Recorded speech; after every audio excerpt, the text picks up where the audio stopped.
pumasok sa kabila.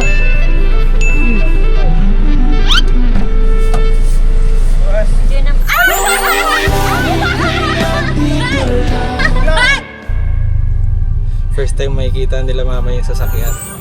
So, ipaprank namin sila. Sabi namin nagbook kami ng Grab. Hindi ko alam ano magiging reaction nila mama kasi kami talaga kumpare. No, hindi kami nagkaroon ng sasakyan mula nung bata kami.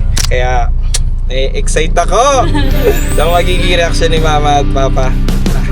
Pick upin natin sila. Let's go! Ayun na sila mama. Dito papasok sa kabila.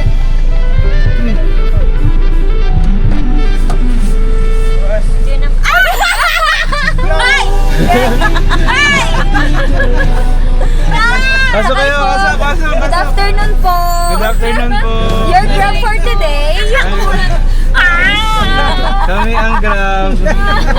Natrito niyo na. Hi. Ay, ma. Kaya na. Tingin sa taas, sabi ko doon yung napunta yung Grab, di ba? Ay, wala. Ano sabi mo ta? Ano sabi mo? Anong sasakyan yan? Hindi ko sinabi. Hindi ko sinabi kasi malalaman yung walang ganito sa Grab eh.